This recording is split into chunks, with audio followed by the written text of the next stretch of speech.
From Quebec City for Filmmaker Focus. I'm here at Westchester Square Art Festival, and I'm here with David Irvin Weiner and Krystal. What's your last name?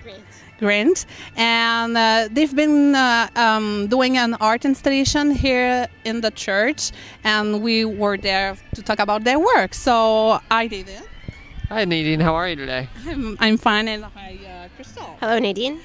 So for the first question, I want to ask you, what were you doing before doing a collaboration?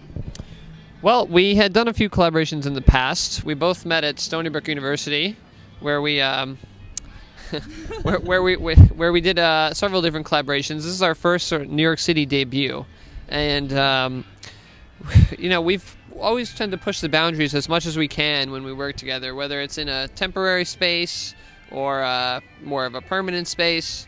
But we always kind of want to, push people's ideas of perception into a different realm, put them in a space where they're not really sure what's going on or how to, how things are different, but they know there's something different and they can just kind of swim through that. Okay, for how long have you been collaborating? I think it was in the fall of 2007. We actually had a class together at Stony Brook. David has finished his Master of Fine Arts from there, and I am still working on my dissertation in music composition. But we met in a class, kind of an introduction to digital visual art software. And we were taking that class together, met each other, saw each other's work, what kind of projects we do, and we were like, why don't we try doing something together? Kind of saw some interest in each other's kind of style of creating work.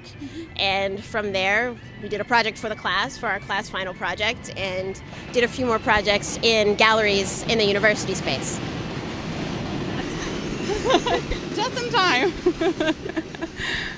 Collaborating together. I will begin with David.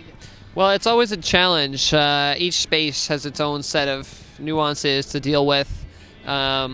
This space allowed a lot more freedom than some, less than others, but we were really able to take advantage of the scale of the location, really, work up into the air, and deal with suspension, and kind of, like I said, each space has its own unique set of challenges, but this one, it really proved to have, this one's really proved to be, a challenge that we were able to meet to my, Are you satisfying with what we have done? That's what I'm trying to say in a roundabout way. I'm very satisfied with the piece. Really feel like we've created this piece of beauty here in the Bronx that people can just kind of happen upon, even off the street if they're not even aware of the festival. There's enough. They just can drop down. Exactly. And so even though it's very short-lived, it's only up for like a 24-hour period.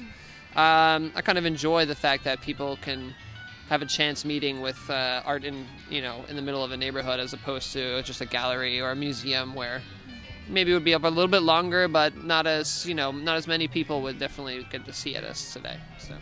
And what are you enjoying about collaborating with David?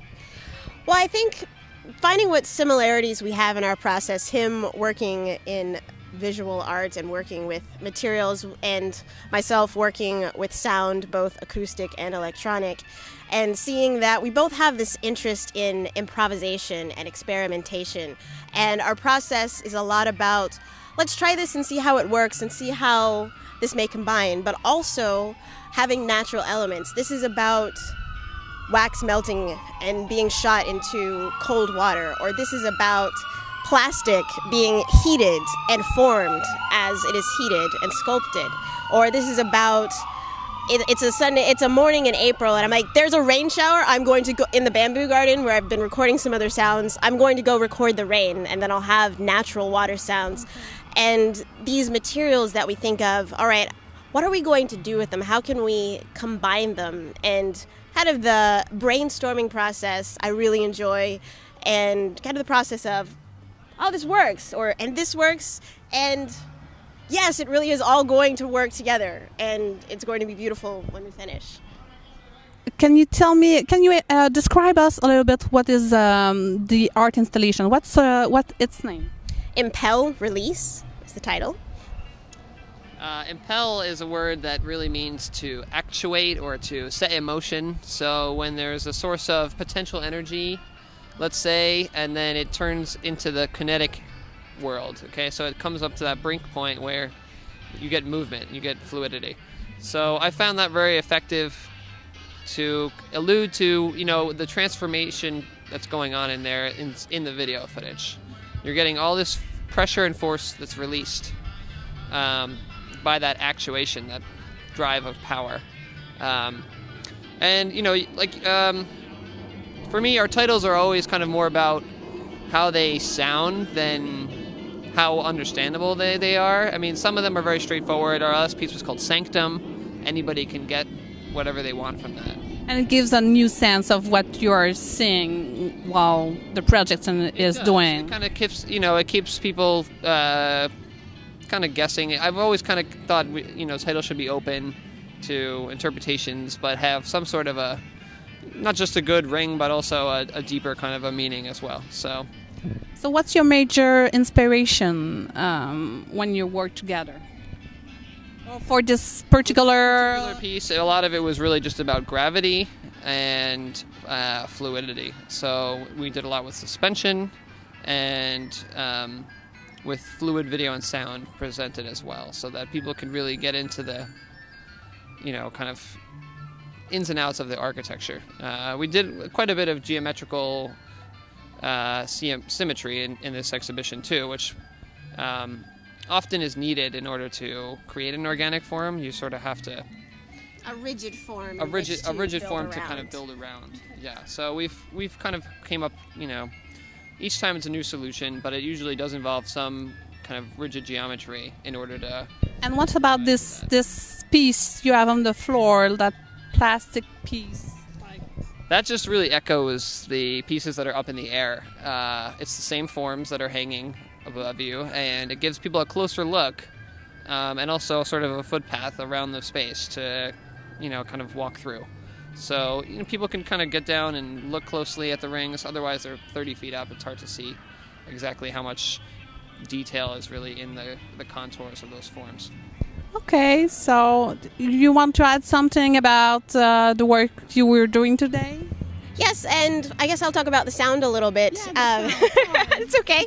No, but thinking about liquids moving, and also a little bit thinking about being in a church. Churches usually have, especially a church as old as this and with this kind of architecture, are very resonant spaces.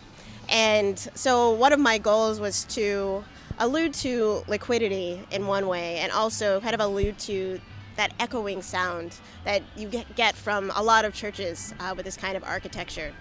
And you work with the piano. Yes, I work with piano. I play piano as well as composing. Yeah. So I recorded myself playing piano. Just improvisation on a series of chords that I wrote, and then processed them in software, kind of, and picking out other sounds, and the rain sounds I mentioned earlier, those sounds are also in there. And kind of syncing them up with the video and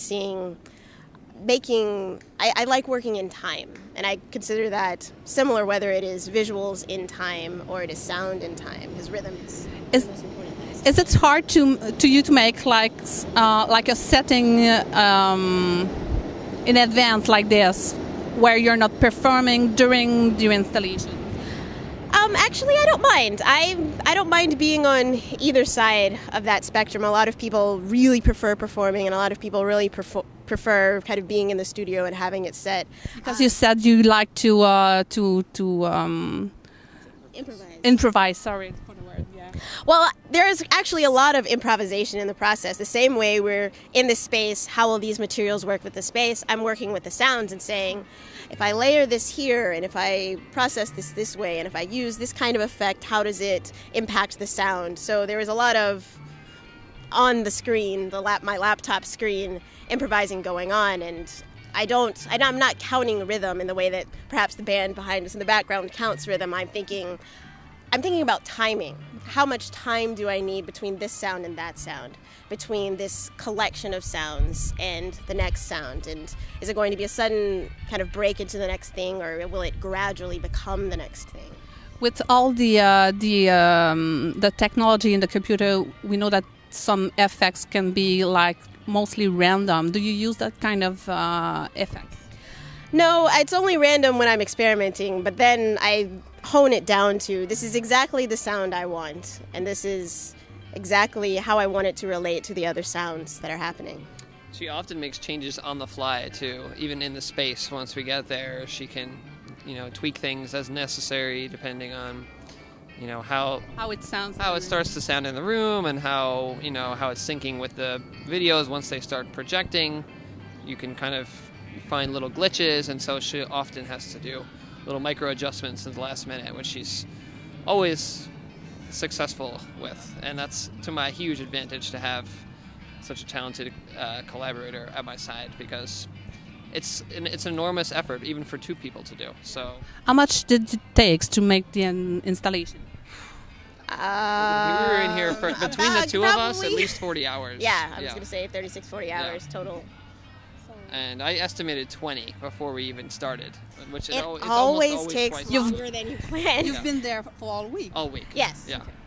All night, several times. So we slept in the church, everything. It doesn't, whatever you have to do to get it done, you have to just dedicate yourself fully, and that's, because, it's a lot of that's due to the way we work. I wasn't really wanting to commit to anything coming in with any pre-planned thing. As far as the forms went, we just kind of were winging it, and the improv there is like, it's really critical for the piece, I think, to just to keep it fresh, because if you come in, I could have made the forms elsewhere and brought them in, but then you would have had this predetermined thing, as opposed to working on site, letting the space inspire you. And that's really where the art making kind of comes in. You have this, we visited a couple times, but until you're really in their building, you realize what works, what doesn't. And what are the comments did you receive about the installation? So far, I heard someone said it was very respectful of the space. Mm-hmm. I've heard that it's very beautiful. What is that? There was a 4-year-old, the daughter of one of the singers in the concert that just ended, and she was like, on the best. well, no, but she was like, is it smoke? What is it? And so I kind of sat down and I explained to her, well, it's like we melted a candle and then we shot it through a pool. and so she's like, and the sounds are a little bit creepy. Her mom said that she said the sounds are a little creepy, and they are a little eerie to a 4-year-old.